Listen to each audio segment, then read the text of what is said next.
canal da Tamara com podcast pelo Ressignificar o Passado e Construir o Futuro com o livro Revendo Caminhos. Pega papel e caneta, anote os códigos para colocar em prática o que você aprender aqui. Lembre-se, você pode, seja movido pela renovação da sua mente e transborde amor próprio. Se inscreva no canal para apoiar o meu trabalho e transborde para mais pessoas. Adquirindo o livro pelo link na descrição do vídeo, você estará me incentivando a continuar. Aprimore a sua visão e a sua jornada, porque ela é muito especial e única para cada pessoa. Com as suas descobertas e ressignificando o passado, esse livro pode te ajudar para dar mais estratégias e se encontrar e entender a sua identidade, dando direção para o seu propósito. Aqui eu encorajo você a mergulhar em cada capítulo para aplicar na sua própria vida. Saiba que você tem capacidade para enfrentar as dificuldades e você tem muito potencial para descobrir o que realmente é importante para a sua vida. Cada passo dado aqui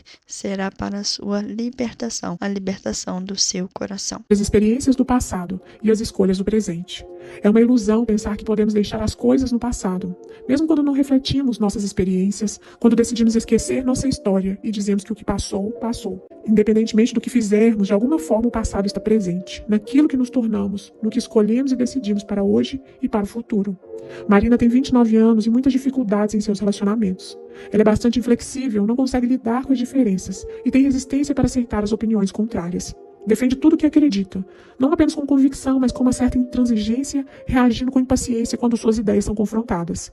A princípio, ela acreditava que este comportamento era uma característica de seu temperamento, de seu jeito de ser, do fato de ela ter sempre muita certeza em relação ao que defende. Porém, acabou percebendo que a razão era outra. Sua inflexibilidade, na realidade, refletia seus medos. Opiniões contrárias despertavam suas inseguranças. O questionamento de suas ideias colocava em risco outras supostas certezas. Pensar na possibilidade de erro em uma determinada questão era o mesmo que admitir que poderia estar errada em outras. Se dispor a questionar uma teoria que defendesse abriria precedente para o questionamento de outras mais. E isso ela não podia permitir, porque no íntimo temia que algumas de suas verdades fossem abaladas. Se Marina precisava de uma defesa tão rígida para suas opiniões, se necessitava proteger tão bem seus conceitos, provavelmente não estava tão certa sobre eles, como imaginava. Além disso, seus medos revelavam que o abalo dessas certezas ameaçava causar muita dor. Ela não queria ganhar as discussões ou estar certa em tudo por simples vaidade. Havia provavelmente algo bem mais profundo que ela precisava evitar para não sofrer. No decorrer de nossas conversas, ela lembrou-se de uma cena de sua infância que a emocionou e trouxe muitas revelações. Quando criança, Marina tinha muita vontade de brincar no barranco que havia perto de sua casa, onde os colegas da rua e os primos de sua idade se divertiam todas as tardes. A brincadeira era como uma festa, tanto para os meninos quanto para as meninas. Eles subiam até a parte mais alta de um pequeno monte e desciam na maior gritaria, escorregando sobre um pedaço de papelão, como se fosse um tobogã de terra. A alegria contagiava tanto quanto a terra vermelha impregnava suas roupas.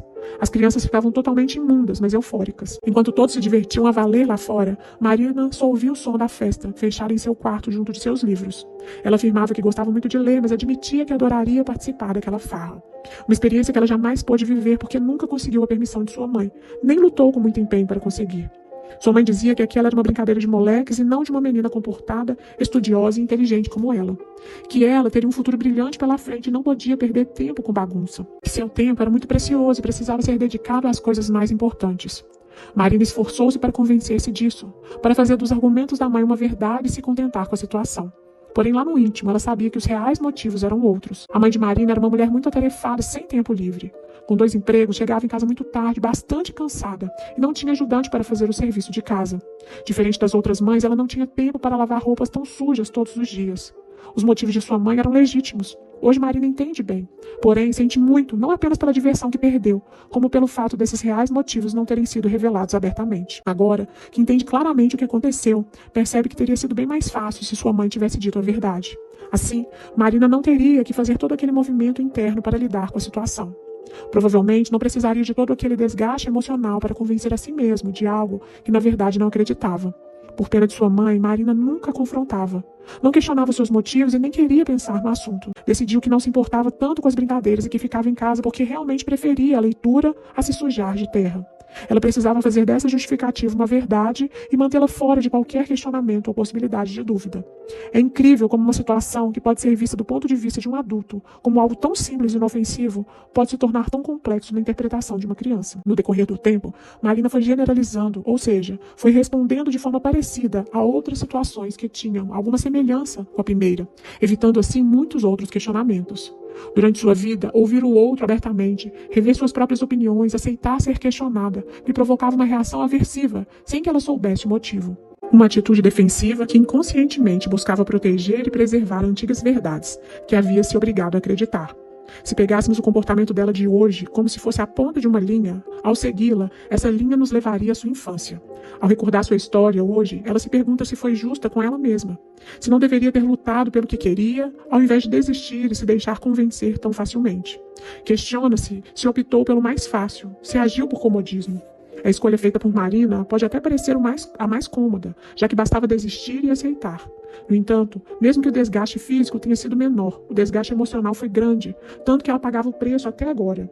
Marina se entristece por ter renunciado, porém tem dúvida se conseguiria sentir-se melhor caso agisse diferentemente, ou seja, se escolhesse questionar e confrontar sua mãe. Tem dúvidas se não se sentiria pior caso resolvesse se rebelar, brincar no barranco e sujar a roupa de terra vermelha, sabendo que lhe daria muito mais trabalho do que já tinha.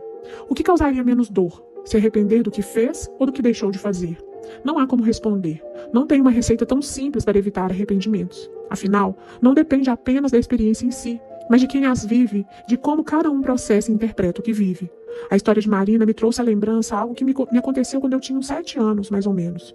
Eu ficava triste, às vezes, por não fazer bagunça como as crianças à minha volta. Eu era muito tímida e comportada, mais do que gostaria de ter sido. Sempre ouvia as histórias divertidas dos outros e nunca tinha nada para contar. Os colegas de escola aprontavam o tempo todo e eu só assistia a diversão deles. Um dia, decidi fazer uma travessura na tentativa de não me sentir tão anormal. Cheguei da escola no fim da tarde e fiquei pensando em algo que pudesse ser divertido e errado.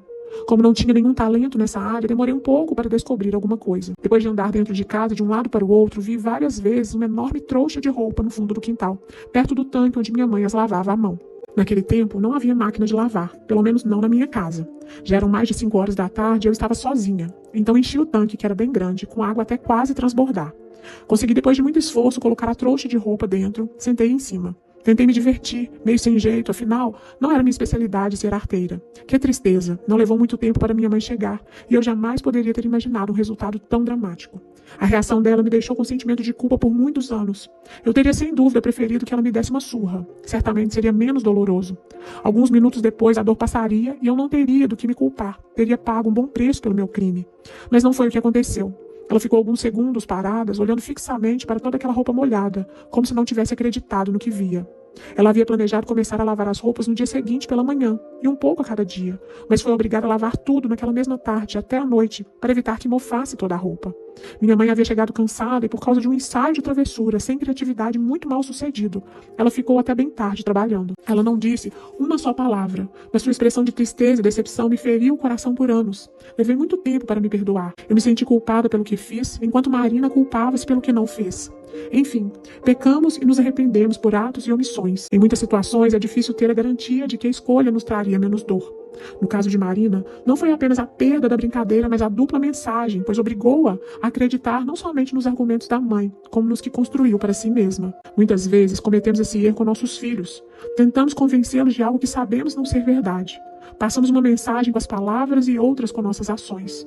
Nossa fala diz uma coisa, nossa expressão corporal diz outra. Quando eles nos veem tristes, com raiva ou nervosos, nos perguntam o que está acontecendo. Para poupá-los de preocupações desnecessárias, ou a nós mesmos de termos que dar explicações, dizemos o que os homens respondem às mulheres quando elas fazem a mesma pergunta: nada não. Essa resposta diz que o outro está percebendo algo errado. A mulher sente como se estivesse sendo chamada de idiota. Afinal, está estampado no rosto dele, que não é o que está dizendo. As crianças, pelo mesmo motivo, ficam confusas. Se acreditam nos pais, terão que desacreditar em suas percepções. Se acreditam que estão certas, podem imaginar coisas piores do que realmente está acontecendo. Afinal, se os pais precisam esconder, então é algo ruim. Criamos uma situação conflitante e enlouquecedora para a criança, pensando ser a melhor saída. A verdade é sempre a opção mais saudável, mesmo que tenhamos que poupar alguns detalhes. Voltando ao caso de Marina, ela disse que sempre pensou que quando tivesse seus filhos, jamais os deixaria brincar na terra. Mas somente agora entende o motivo. Ela sentia como se estivesse em dívida consigo mesma por ter desistido de algo importante. No íntimo, via como uma grande perda o fato de não ter tido sua oportunidade de brincar no barranco. Sem perceber, ela pretendia tirar dos filhos o mesmo que lhe foi tirado. Porém, hoje, creio que este sentimento não é mais o mesmo e que sua decisão mudou. Não apenas por ela ter entendido melhor o que se passou, mas por perceber que, na realidade, ela não havia desistido totalmente de sua brincadeira. Compreendeu isso de forma clara e emocionada em um momento impactante do nosso encontro, quando pedi que refletisse sobre a profissão que escolheu. Marina é arqueóloga. A verdade é que ela jamais abriu mão de seu barranco e de se sujar na terra. Apenas adiou por alguns anos até encontrar uma forma de legitimar sua brincadeira. Ela nunca havia refletido sobre sua escolha profissional por esse ângulo. E essa percepção a deixou radiante. Foi como se tivesse feito as pazes com seu passado. A dívida já estava paga. Nesse momento, lembrou-se com satisfação do tempo de faculdade, quando voltava de algum trabalho de escavação e trazia para casa as roupas imundas de barro. Sua mãe as lavava com muito orgulho. Agora, ela já podia ocupar-se com as roupas da filha com alegria e sem sacrifício. Marina percebeu que não devia mais nada a si mesma, e seus filhos certamente não serão mais impedidos de brincar na terra. As nossas escolhas de hoje guardam valiosos segredos do passado. Antes de continuar, eu vou deixar um recado aqui. Caso você queira adquirir o livro Revendo Caminhos da Elizabeth Pimentel, na descrição do vídeo tem um link de afiliado para comprar. Com isso, você contribuirá para o crescimento do canal. Curte esse vídeo, anote todas as coisas e aplique na sua vida. E ative as notificações do sininho abaixo na opção todas, para continuar prosseguindo nessa caminhada junto comigo. Vamos continuar a leitura. As mesmas estratégias do passado. O passado não conhece seu lugar, está sempre presente. Mário Quintana. A maneira de ser e de agir, muitas vezes, tem como motivação a busca de aprovação, aceitação e amor. Desde criança, buscamos ser amados e aceitos. Olhamos para os que estão à nossa volta em busca de uma confirmação sobre como agradamos, através de sinais que nos indiquem o que fazer para sermos reconhecidos e valorizados. Toda criança deveria receber amor gratuitamente, ser querida e apreciada do jeito que é, ser corrigida e disciplinada, mas de forma a sentir que seus erros não ameaçam o amor de seus pais. Dessa forma, ela entenderia que poderia ser ela mesma, perceberia que é importante e especial, independentemente de como se comporta. O resultado seria segurança, confiança e consciência do valor próprio. Infelizmente, na maioria das vezes, a experiência é diferente. A criança precisa lutar para conquistar amor e aceitação, precisa encontrar estratégias para ser percebida e valorizada, precisa pagar um preço para receber o reconhecimento que deveria ser gratuito. Algumas crianças descobrem que uma dessas estratégias é a enfermidade. Aprendem que precisam adoecer para receberem atenção, amor e carinho. Uma lição ensinada pelos próprios pais, sem perceberem, pois só demonstram que se importam com os filhos, só encontram um tempo disponível para lhes dar atenção quando esses são acometidos de alguma enfermidade. Seus compromissos e responsabilidades são sempre um impedimento para um relacionamento mais próximo.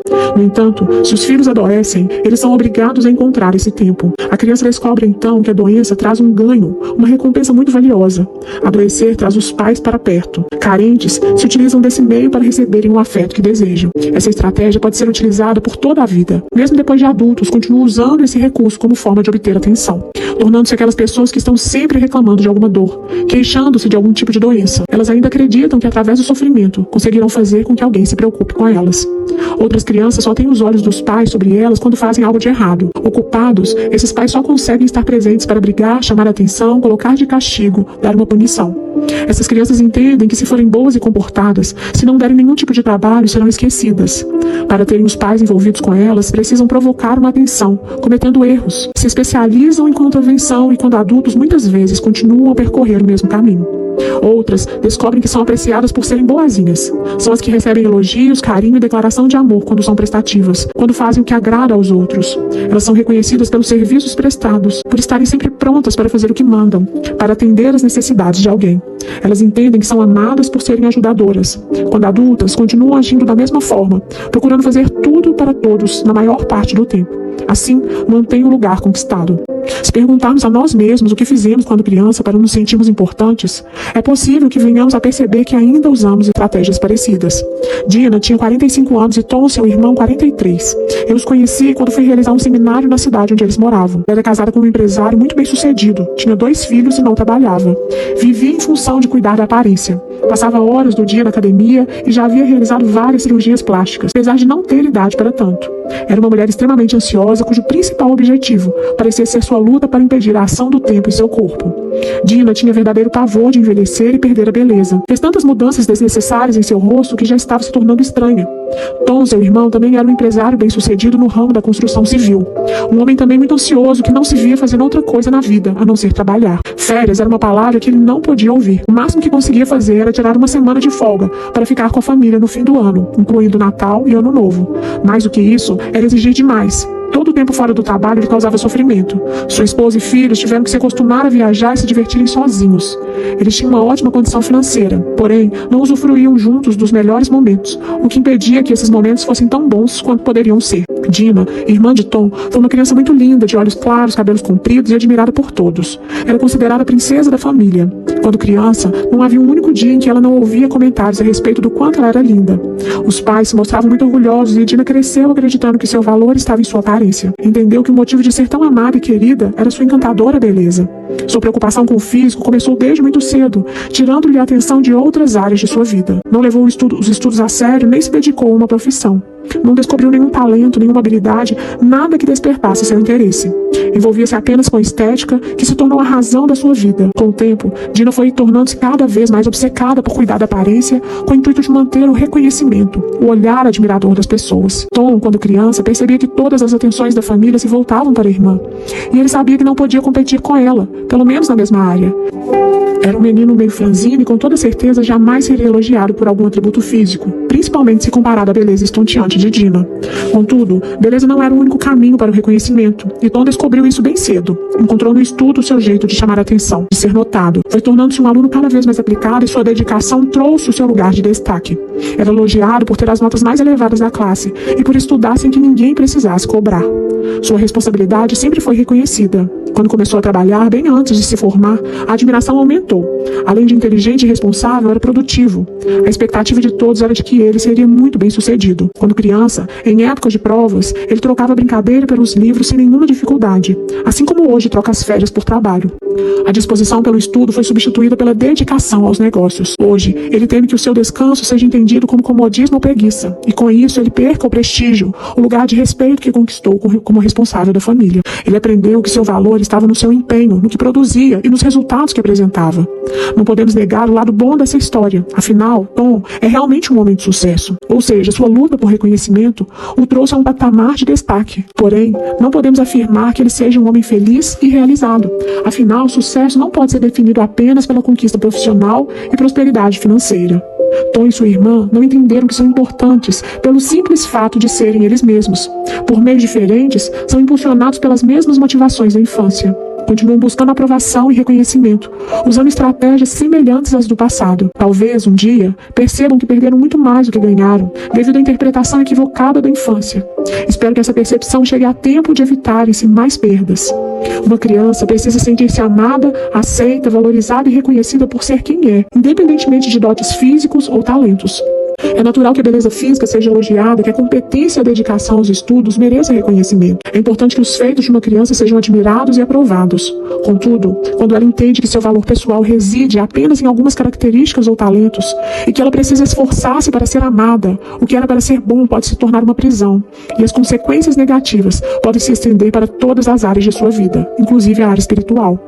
Uma pessoa que aprendeu que o amor não é gratuito, que há um preço a pagar para ser aceito e valorizado, tem seu relacionamento com Deus prejudicado. Terá dificuldades para receber o amor incondicional de Deus e de usufruir da sua graça e misericórdia. Se punirá ao invés de receber o perdão gratuito. Cobrará de si além do que deveria, em vez de confiar no Senhor. Seu foco estará no esforço próprio, mais do que no poder de Deus. Em seus recursos, mais do que no que Deus pode fazer. O amor verdadeiro é como o de Jesus, gratuito e incondicional. Gostou do conteúdo e quer saber mais do meu trabalho? Na descrição do vídeo tem um link para ter o acesso ao grupo de transbordo e às minhas redes sociais. Caso você queira adquirir o livro Revendo Caminhos da Elizabeth Pimentel, na descrição do vídeo tem um link de afiliado para comprar. E com isso você contribuirá para o crescimento do canal. Curtiu o conteúdo? salva e aplica na sua vida. Se você quiser acompanhar mais conteúdos como este, se inscreva no canal e ative as notificações do sininho abaixo, na opção Todas, para prosseguir nessa caminhada junto comigo. Muito obrigada, que Deus te abençoe e lembre-se, você é amada. Até o próximo capítulo.